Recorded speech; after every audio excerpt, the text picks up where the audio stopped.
Indice, échelon, brut, net à payer, SFT, IFT, IFTS, prime de service. Vous avez reçu votre fiche de paye? Vous vous posez des questions? Bienvenue dans la Minute RH.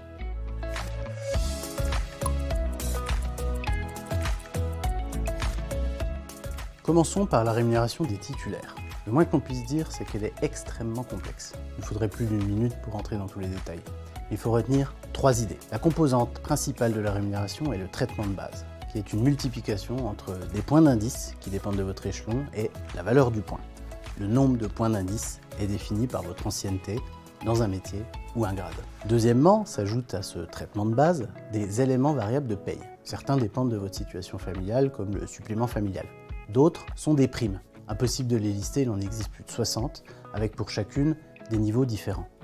La plus connue est la prime de service. Troisièmement, ces différents sujets sont arrêtés au niveau national. Personne ne peut négocier son salaire individuellement.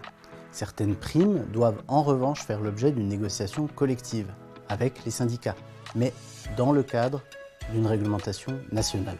Concernant la rémunération des contractuels, elle n'est pas aujourd'hui encadrée au niveau national. Elle ne peut en revanche être plus favorable que ce qui est fait pour un titulaire.